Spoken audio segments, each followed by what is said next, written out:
Bismillahirrahmanirrahim. Perkenalkan, nama saya Peter Nugraha. Saya dari Fakultas Hukum Muhammadiyah Malang. Di sini saya akan beropini tentang kontribusi Muhammadiyah bagi bangsa. Muhammadiyah didirikan pada 18 November 1912. Muhammadiyah lahir karena situasi sosial masyarakat yang mengalami keterbelakangan budayaan. Saat itu, kehidupan umat Islam tertinggal lemah dan secara ekonomi.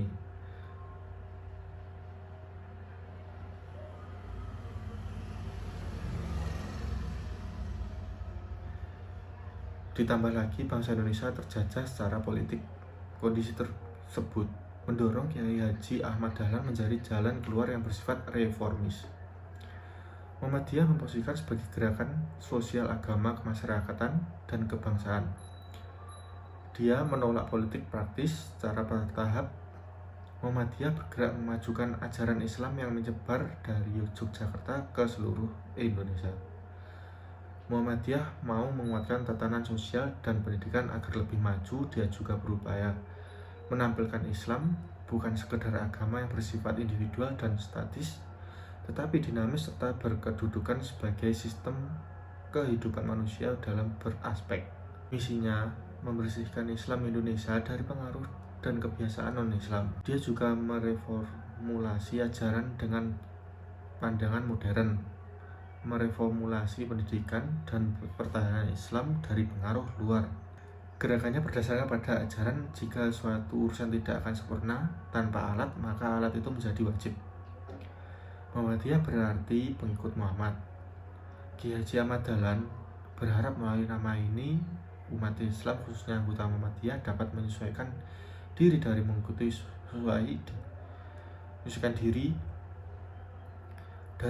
sesuai dengan kepribadinya. Namun nama Muhammadiyah sama sekali tidak mengandung konotasi asyobiah atau orientasi golongan, sebab siapapun yang mengikuti Nabi Muhammad berarti Muhammadiyah.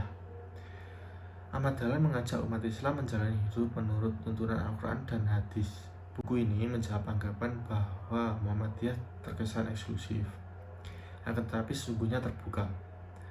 Pemaparan tentang karakter dan perjalanan dengan langkah sangat bermanfaat bagi semua yang hendak mempelajari dan memahami Muhammadiyah.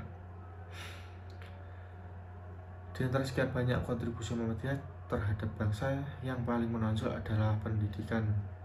Ahmad Dahlan meyakini dengan pendidikan masyarakat yang dapat bangkit. Untuk merealisasikan cita-citanya, dia memperrombak ruang tamu rumah menjadi kelas. Dimulai dengan 8 siswa, sistem pendidikannya sempat dianggap kafir dikarenakan menggunakan kursi dan meja. Tidak dipungkiri, Muhammadiyah telah menjadi peletak dasar pendidikan Islam modern. Saat ini Muhammadiyah telah memiliki puluhan ribuan lembaga pendidikan mulai dasar sampai perguruan tinggi tersebar di seluruh tanah air. Kini peran Muhammadiyah menjadi makin penting dalam mengokohkan kecintaan terhadap NKRI, menguatkan kehidupan kebangsaan, dan menempatkan bangsa sebagai ladang berkontribusi. Yang kedua, di sini saya akan menjelaskan tentang teori-teori masuknya Islam ke Nusantara. Yang pertama, teori Gujarat. Teori ini beranggapan bahwa agama dan kebudayaan Islam dibawa oleh pedagang dari daerah Gujarat, India, yang berlayar melewati Selat Malaka.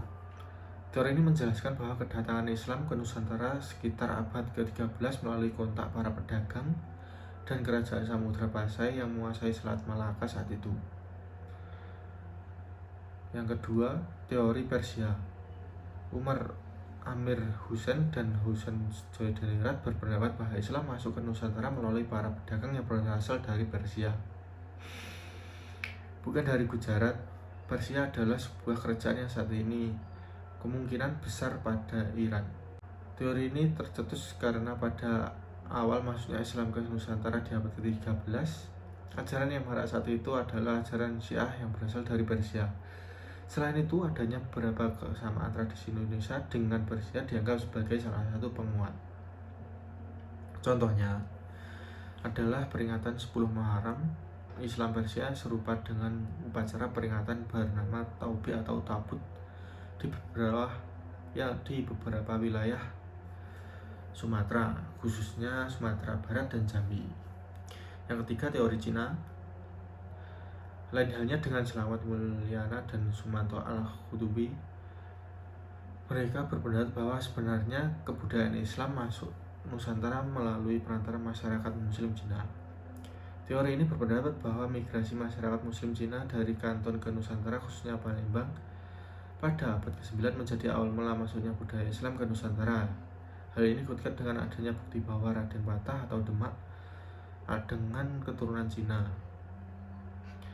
Penulisan gelar raja-raja Demak dan istilah Cina. Penulisan gelar-gelar Raja Demak dengan istilah Cina dan catatan yang menyebutkan bahwa pedagang Cina adalah pertama menduduki pelabuhan-pelabuhan di Nusantara. Yang keempat, teori Mekah. Teori ini dijelaskan bahwa Islam di Nusantara dibawa langsung oleh para musafir dari Arab yang memiliki semangat untuk menyebarkan Islam ke seluruh dunia pada abad ke-7. Hal ini berkuat dengan adanya sebuah perkampungan Arab di Baru, Sumatera Utara yang dikenal dengan nama Bandar Khalifah. Dan sekian teori yang saya jelaskan hari ini.